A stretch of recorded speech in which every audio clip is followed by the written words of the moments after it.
So you're sitting there, you're playing an extremely old, medieval point-and-click game called Old School RuneScape. You're running around the map in search of the next grind, and you suddenly come across something truly bizarre. What is this place, you think to yourself? You raise your Cheeto dust-covered fingers to Google what it is, and find that it's a remnant from the past, an era long lost to the cruel grip of time, thus reminding you how old you really are. You take a second to ponder your life choices. You look into the mirror and you proclaim to yourself, I'm still here. I'm still playing this game.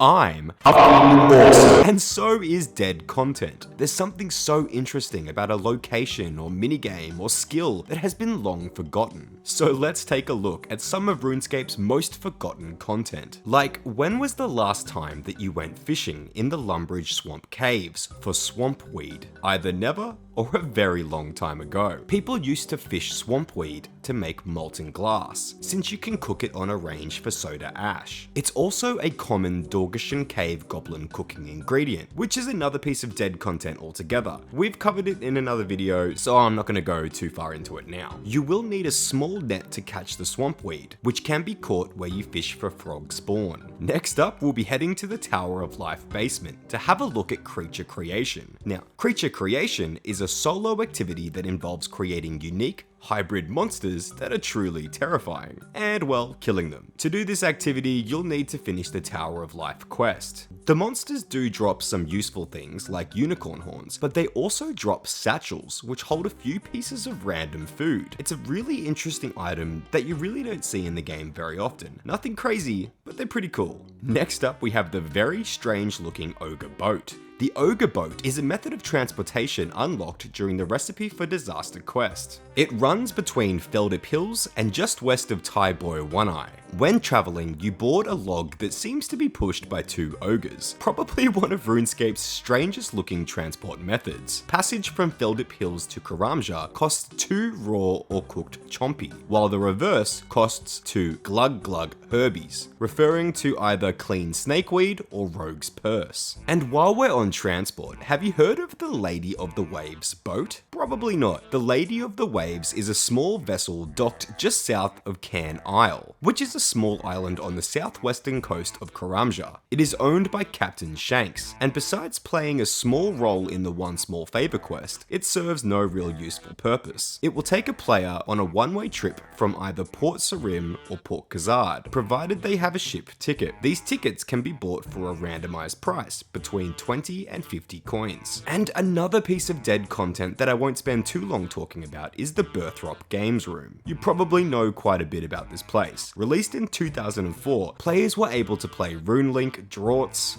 I don't know if I'm saying that right, RuneVersi, and Rune Squares. Walking around this place is actually quite amazing. It really is a remnant of the past. I do recommend dusting off the old games necklace and coming over this way to have a look. You might not know this, but players can now play all of the Game Room's games in the southwest corner of the Grand Exchange. There's also the Arzenian Mine, also known as Dankaden's Mine. You can find this place just southwest of the Dwarven capital city of Keldagrim, and you'll need to have completed the Between a Rock quest and have a gold helmet equipped to gain access. Besides entering the mine by being shot out of a cannon, a really cool feature of this place is the fact that you can bank your gold ores with ease. The Dwarven boatman nearby will bank your ore for you for a fee of 20% of the ores you have mined, rounded up. This mine also contains the highest number of gold rocks in RuneScape, numbering in at a total of 147 rocks and gold veins, making it the second largest mine in the entire game, right behind Motherlode Mine. Next up, let's talk about a ranged weapon that nobody uses, Holy Water. Holy Water can be used just like throwing knives and darts, however, it will only deal damage against demons. Throwing Holy Water will cause the vial to break, dropping smashed glass on the floor. This makes Holy Water a single-use weapon, and it is also non-tradable. To create it, you will need partial completion of the Legends quest. The Holy Water has a +6 ranged attack bonus when wielded, and as a Demon Bane weapon, it it gains a 60% damage bonus versus demons. And it also grants bonus accuracy by draining the opponent's defense by 5%, provided it's a demon. Another piece of dead content is the Clan Cup room, which can be found in the upstairs room of this building in Edgeville. It was used to move players from Edgeville to the challenge area during the 2013 Jagex Clan Cup. And if you visit Shiloh Village, take a trip to probably the most dead piece of content in RuneScape, the Paramaya Inn. If you really want to, you can purchase a Paramaya ticket for 35 coins and rent a room for the night on the top floor. Once you're there, you can see some beds and cabinets, and that's pretty much it. There is nothing else to do here.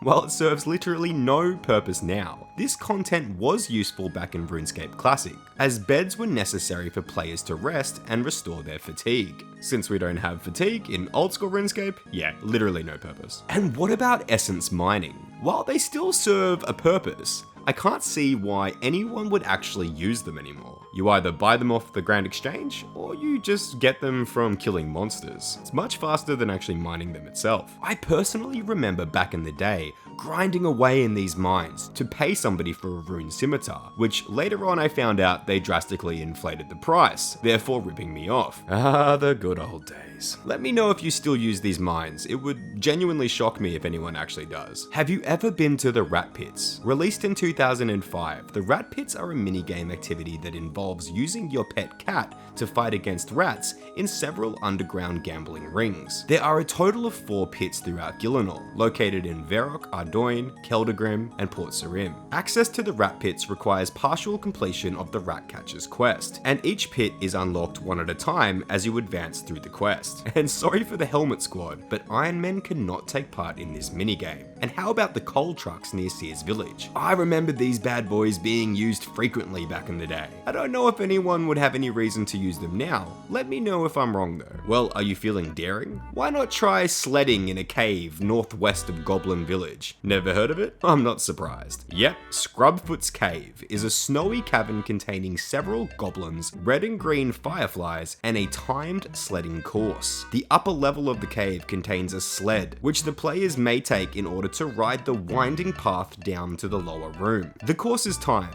and along its length are spots where the player is forced to slide over either smooth ice or rocks. And at the bottom of the cave, there is this cool little place that contains the red and green fireflies and Scrubfoot. Well, I hope you enjoyed this video. Please like and comment and consider subscribing so it doesn't immediately become dead content itself. Okay, bye.